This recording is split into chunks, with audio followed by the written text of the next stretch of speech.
não só todos nós aqui somos parentes, em algum nível, né? Alguns mais, outros menos, né? Até minha tia ali atrás, ela é menos, é mais parente do que vocês, né? Eu acho. É. E tem outras pessoas aqui que são menos, né? Tem os parentes de coração também, mas não são só de coração. Se você for indo para trás, incrivelmente, como, assim, eu não sei se algum de vocês é filho de estrangeiros, mas se vocês não forem, a probabilidade, então, de nós sermos parentes é muito pequena, sabe? Mais ou menos você consegue, levando em conta que a população da Terra dobrou nos últimos 50 anos, e que até 100 anos atrás ela era, sei lá, um quinto, um sexto do que ela é hoje, em, sei lá, 5, 6 gerações, você acha um ancestral em comum entre, sei lá, metade dessa sala. Né? É uma coisa incrível, assim, sei lá, primo em sexto, sétimo, oitavo grau, é uma coisa muito impressionante. E mais do que isso, eu sou parente daquele gato maldito. Eu sou parente do Olavo. Não, eu ia achar louco isso. Eu ia achar muito louco. Ia ser muito engraçado. Aí, primo.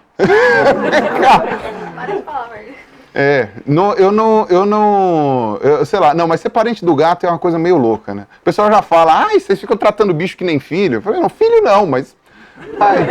Primo de 38º grau? Um primo em, sei lá, em não sei quantos graus. Não, o mais louco ainda é você ser parente do pé de alface que tá na geladeira, cara. Isso é um troço louco, velho. Do vaso de violeta que tá na tua janela. Ser parente dele também, né? O bolor que estragou seu pão. Cuidemos dos nossos... Em algum grau a gente é canibal. A gente está comendo parentes. Até os veganos. Menos. Menos, mas é. Menos, mas é. Mas isso é uma coisa louca, porque talvez isso pudesse dar um pouco mais de valor para as outras formas de vida que a gente não dá, né?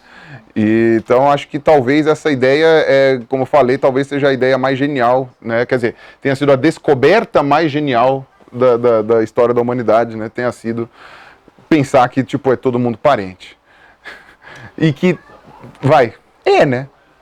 Não dá mais para dizer que é tipo, não, é uma hipótese muito bem fundamentada, é uma teoria. Não, tipo, as teorias, teoria é como a gente explica os fatos, né? O fato é todo mundo parente.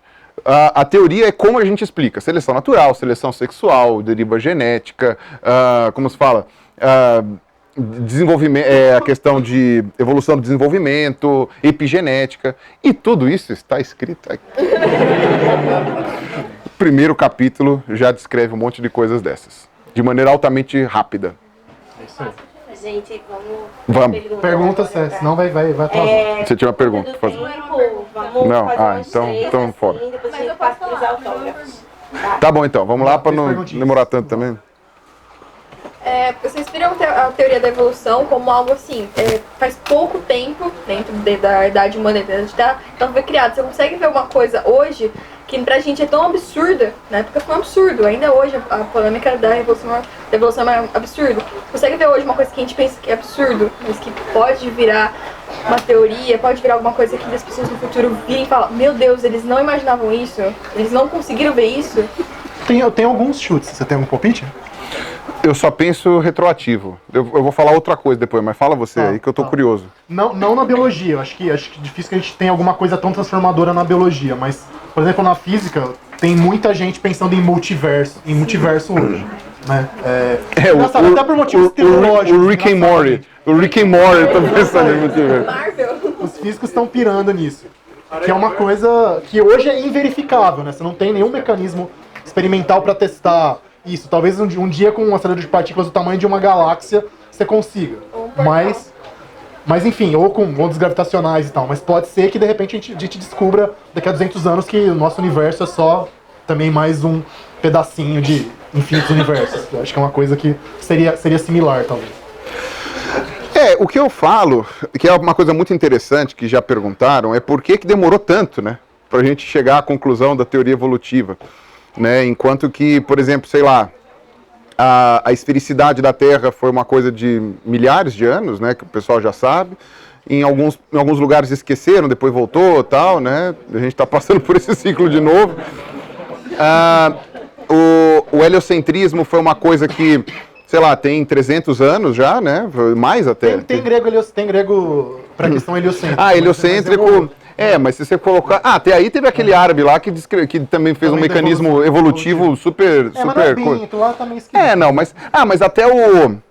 Quem foi? Teve um filósofo grego que ele sugeriu que a vida terrestre tinha vindo da água e que podia ser uma espécie virando outra. Nos pré-socráticos tem gente que fala da água e tal, mas não chega... Mas enfim, eu não lembro agora o nome dele, eu sabia de cabeça, eu deveria saber. Mas enfim, seja como for, foi muito antes, né? Galileu já dizia que a Terra se movia, sei lá, Galileu já fez 400 anos? Não, 400 anos. Né? Aí Newton, 100 anos depois, já estava descrevendo as leis da física, gravitação universal, todas essas coisas, etc., enquanto que uma teoria unificadora da biologia demorou, sei lá, 200 anos a mais, né? Tipo, tem cento e poucos anos. Eles conseguirem chegar, porque se eu provar que a Terra é redonda, eu estou aqui, você está aqui, você consegue provar. A biologia você precisa ir para vários lugares. Isso, eu acho que é exatamente isso. Exato, eu acho que, e mais do que só as navegações, é você ter lugares do mundo que concentravam essa biodiversidade, que permitia que as pessoas tivessem esse tipo de ideia. Né? Você comparar a riquíssima fauna da Suécia não fazia com que o Linneu chegasse a conclusão alguma, né? A extraordinária flora da Grã-Bretanha não fazia com que ninguém Agora, quando você chega no Brasil, na Indonésia, no Congo, aí você começa a ter efetivamente nas ilhas, né? Ilhas mais de latitude menor, aí você começa a ter uma explosão de cabeça maior. Então, obviamente que isso daí ajudou, né? Mas, então, assim, o que poderia ser uma coisa que mudasse completamente a nossa ideia, eu acredito que seria uma coisa mais, que também fosse de longe, assim. Uma coisa que, assim, nós temos uma parte muito pequena e a gente ainda não tem uma noção do todo para poder ter essa coisa. Então, acabaria sendo uma questão do espaço. Acabaria sendo uma coisa assim. Cosmológica. Né, cosmológica. Sei lá, outro planeta com vida, por exemplo. Isso ia ser transformador. Né? Ou planeta, ou, sei lá, corpo celeste. Uma coisa interessante que eu acho é que a gente tem uma... Como é que se fala? Agora a gente tem, com a explosão cultural que os meios de comunicação permitiram do começo do século XX, final do século XIX até hoje, com livros, né, o surgimento das livrarias de acesso ao público, né, que é uma coisa também vitoriana, né, não tinha antes, depois com o rádio, com a televisão, enfim, com todas essas coisas, com o filme, o cinema, né, as HQs. Eu acho que hoje a gente abolou quase todo tipo de ideia possível que poderia explicar o mundo, né? Então, é inevitável que algum autor de cinema, ou algum autor de HQ, ou algum ilustrador vá ser um profeta. É inevitável, porque tem tantos, né, que daqui a 100 anos, qualquer coisa que acontecer, vão falar, nossa, não, mas o Alan Moore já tinha dito isso. Vamos dizer, ele ou qualquer outra pessoa que tivesse, porque quando você tem um N amostral gigantesco, né, você consegue, né? Então, quando você para pensar, os Simpsons, né, são exemplos clássicos, né? Então, quer dizer, quando você para pensar nesse tipo de realidade, é bem provável que a gente não passe mais por mind blows tão violentos quanto foram os antigos, porque agora a gente passa por mind blow vendo série da Netflix, né? Então, já tem até umas coisas que estão até meio chatas, né? Você chega assim, de novo esse final, sabe? Você já sabe como é que vai ser. Então, eu acho que agora as novas quebras de paradigmas muito grandes, né, para usar a teoria a lógica do Thomas Kuhn, né? Eu acho que a gente vai ter uma surpresa, mas não tão grande. A gente vai ter uma surpresa e falar, mas olha só, alguém já dizia isso, então talvez seja isso, não sei.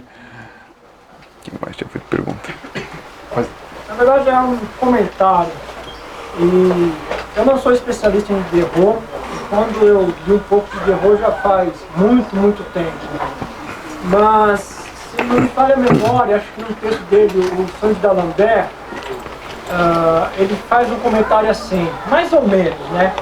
Pô, mas que coisa maluca seria se na verdade no início havia várias espécies diferentes e as que fossem mais adaptadas teriam sobrevivido e teria, digamos, ficado as mais adaptadas ao mais ou menos ao ambiente. Que legal, você lembra disso, não? Não. Você que é nerdão? Não li de terror, Não gosto da francesada.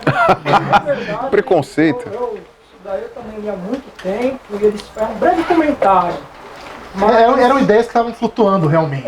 Mas todo o ambiente iluminista. É que o terror viveu numa França muito católica e certamente a gente tem que tomar muito cuidado como escrever as coisas no século XVIII, lá 1730, 1740, porque se eu não tomasse cuidado como escrevesse as coisas, ele teria muito problema. Isso tem uma coisa... Provavelmente ele era da mesma geração que o avô do Darwin, que também tinha.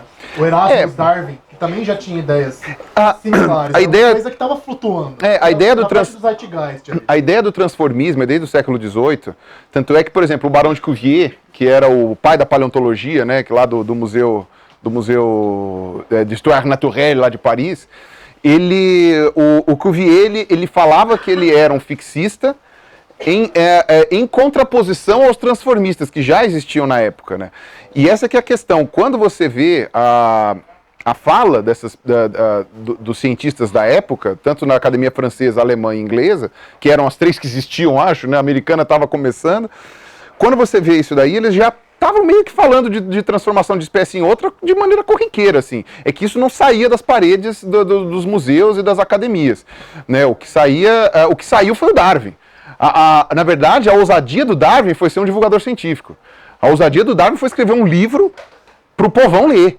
O povão alfabetizado, que não era bem povão, mas enfim, né, daquela época. É uma coisa meio louca isso.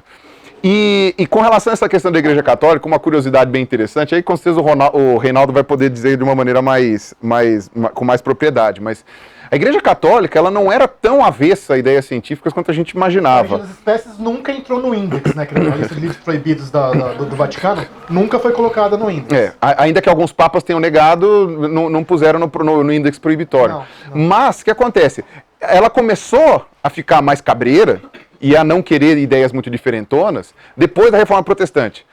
Porque aí começou aquela treta entre católicos e protestantes. Então, se os protestantes aceitavam alguma coisa, os católicos tinham que negar. Se os católicos aceitavam alguma coisa, os protestantes tinham que negar. Então, ficava aquela briga entre os dois. Então, por exemplo, a questão do heliocentrismo, quando Copérnico apresentou essa ideia para a Igreja Católica achou genial. Ela falou, caramba, que coisa legal, que coisa da hora, tal, não sei o quê. Aí quando Kepler, né, Kepler primeiro, depois o Copérnico, né? Primeiro Copérnico, depois Kepler. Isso, na época do Kepler, já tinha tido, quer dizer, o Copérnico nasceu no comecinho, né, ele é contemporâneo do Martinho Lutero. Então não tinha tanta treta naquela época assim, estava começando. Quando o Kepler nasceu, já eram duas forças de igual tamanho que estavam brigando. Aí, como Kepler era protestante, a Igreja Católica falou, então nem a pau, Juvenal, então a Terra não gira em torno do Sol, nada.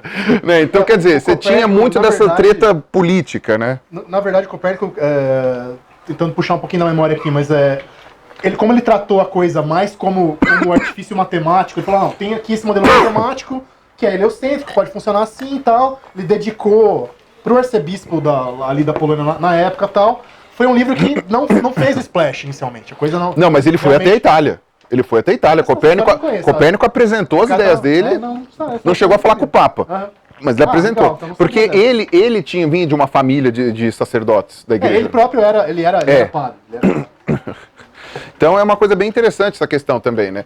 Como a política foi mais relevante, às vezes, do que os próprios dogmas religiosos para aceitação ou não da ciência. Né? Então a questão evolutiva, ela obviamente que entre os protestantes americanos, né, eles são os pais do criacionismo, na verdade, né?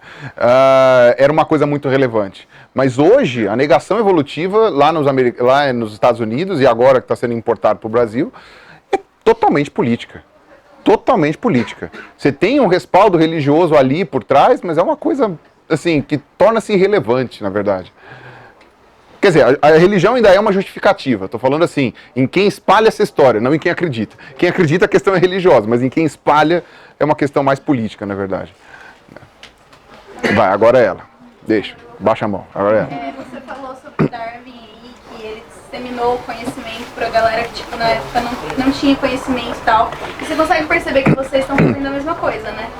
Vocês estão fazendo exatamente o que Darwin fez. Vocês estão disseminando conhecimento para uma galera que, tipo, não tá tendo isso em escola pública, que galera que não tá tendo todo esse conhecimento. De alguma forma, vocês estão fazendo a mesma coisa, tá ligado? São situações diferentes. Hoje em dia o meio de comunicação facilitou muito, mas vocês pegaram um gancho de tipo fazer basicamente o mesmo, disseminar conhecimento científico pra todo mundo, sabe? E tipo, é muito doido isso. Não, é doido, eu não tinha pensado nesse ponto, mas assim, eu ainda acho, talvez a semelhança que a gente tenha tido com o Darwin foi uma coisa que eu já pensava, ficava incomodado, mas aí como lá no Rio de Janeiro o Átila falou a mesma coisa, então agora eu fico mais tranquilo. Eu, tipo, se o Átila... não, tá certo. É muito comum eu fazer isso. Eu tenho uma ideia, fico na dúvida, eu pergunto, Átila, o que você acha disso? Se ele falar a mesma coisa que eu falo, ufa. O Átila é seu grilo falando? Não, é interessante, sabe o quê? Umas 4 ou 5 vezes. Eu lanço o vídeo, aí o Átila vem e me chama no inbox assim, ele fala, olha o meu roteiro pro vídeo da semana que vem. Aí eu leio o roteiro. O Átila está quase acreditando em leitura de pensamento, porque é extraordinário isso daí. E teve 2 vídeos que ele lançou depois do meu, que ele não tinha visto o meu, e aí o pessoal nos comentários, é a mesma coisa que o Pirô falou, a mesma coisa que o Pirô falou, tá? Então agora eu sei que o Átila assiste todos os meus vídeos, ele tem que assistir porque ele sabe que é coisa, então eu faço questão. Mas uma coisa que o Átila concordou lá no Rio de Janeiro, quando a gente foi assistir a fala dele, que foi depois da nossa, foi assim, a gente ainda fala com o público, a gente ainda fala com uma elite. Né? A gente não tem a condição de conversar com o grande público. Obviamente que... Não, tá chegando uma galera maior, talvez porque o grande público agora esteja se interessando um pouco mais.